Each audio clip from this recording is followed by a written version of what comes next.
Dear viewers, మనము ఈ వీడియోలో ప్రిపోజిషన్స్ గురించి తెలుసుకుందాము. ఇన్ అంటే లో అని, ఇంటూ అంటే లోనికి అని అర్థాలున్నాయి. ఒక్కో ప్రిపోజిషన్స్కి ఒక్కోసారి కొన్నింటికి భిన్నార్థాలు కూడా ఉంటాయి. అయితే ఈ సందర్భంలో ఇన్ అంటే లో అని, ఇంటూ అంటే లోనికి అనే అర్థాలతో సెంటెన్సెస్ చూద్దాం.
ఏదైనా లేదా ఎవరైనా నిశ్చలంగా ఉంటే ఇన్ వస్తుంది, చలనంలో ఉంటే ఇంటూ వస్తుంది.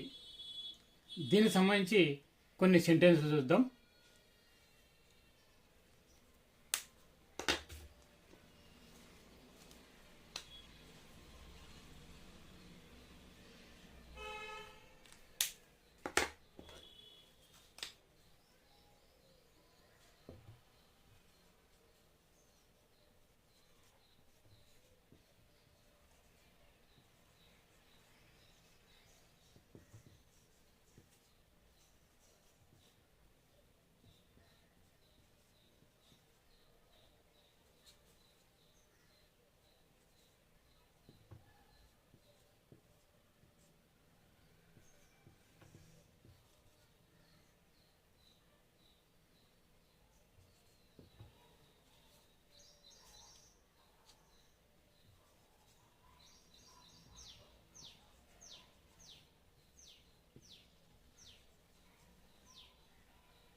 ఏదైనా లేదా ఎవరైనా నిశ్చలంగా ఉంటే ఇన్ వస్తుంది. అదేవిధంగా చలనంలో ఉంటే ఇంటూ వస్తుంది. దీని ప్రకారంగా ఫస్ట్ సెంటెన్సు అతడు గదిలో ఉన్నాడు, he is in the room. ఇది నిశ్చలతను తెలియజేస్తుంది.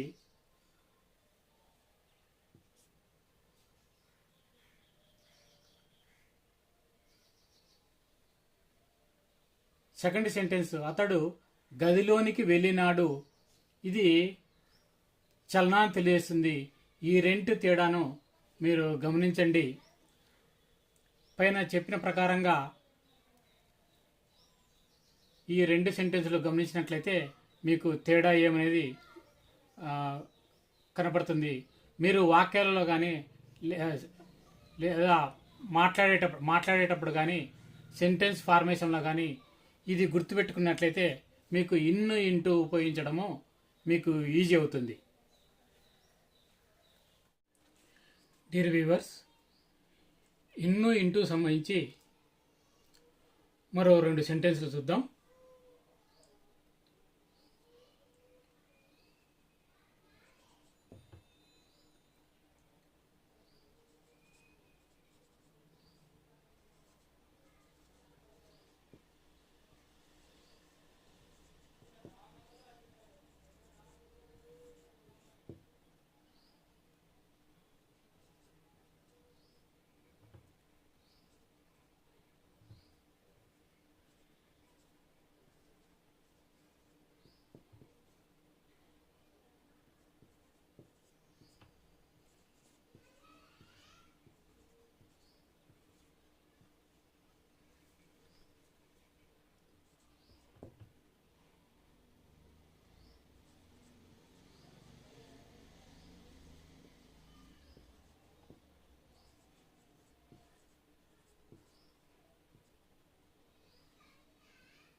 ఏదైనా లేదా ఎవరైనా నిశ్చలంగా ఉంటే ఇన్ను వస్తుందని, చలనంలో ఉంటే ఇంటూ వస్తుందని మనకు తెలుసుకున్నాం కదా. ఈ థర్డ్ సెంటెన్స్ చూద్దాము. ఆమె తోటలో ఉండెను. She was in the garden. Fourth sentence, ఆమె తోటలోనికి పరిగెత్తింది. She ran into the garden. Third sentence ఏమో నిశ్చలంగా ఉండడాన్ని తెలియజేస్తుంది. ఫోర్త్ సెంటెన్స్ చలనంలో ఉండటాన్ని తెలియజేస్తుంది. అందుకని ఈ ఇన్ను ఇంటూ ఈ సందర్భంలో ఉపయోగించేటప్పుడు ఏదైనా లేదా ఎవరైనా నిశ్చలంగా ఉంటే ఇన్ను వస్తుందని, చలనంలో ఉంటే ఇంటూ వస్తుందని గుర్తుపెట్టుకుంటే స్పోకెన్ ఇంగ్లీష్లో కానీ రిటర్న్ ఇంగ్లీష్లో కానీ ఇన్ను ఇంటూ ఉపయోగించడము మనకు సులభమవుతుంది. డియర్ వ్యూవర్స్, ప్రిపోజిషన్స్లో మరో రెండింటిని గురించి మనం తెలుసుకుందాము. అట్టును చిన్న స్థలాలకు, ఇన్ను పెద్ద స్థలాలకు ఉపయోగిస్తాము. ఇప్పుడు వీటిని సెంటెన్స్లో ఉపయోగించడం చూద్దాం.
అతడు మౌంట్ రోడ్డులో ఉన్నాడు. He is at mount road. అతడు మద్రాసులో ఉన్నాడు. He is in Madras. Mount road అనేది ఒక నగరంలో చిన్న స్థలము. మెడ్రాస్ అనేది ఒక పెద్ద స్థలము. అందుకని దీని ప్రకారంగా చిన్న స్థలాలకు అట్టు ఉపయోగిస్తాము, పెద్ద స్థలాలకు ఇన్ను ఉపయోగిస్తాము. స్పోకెన్ ఇంగ్లీష్లో కానీ రిటర్న్ ఇంగ్లీష్లో కానీ స్థలానికి సంబంధించి ఉపయోగించేటప్పుడు చిన్న స్థలాలకు అట్టు వస్తుంది, పెద్ద స్థలాలకు ఇన్ను వస్తుందని గుర్తుపెట్టుకుంటే చాలు.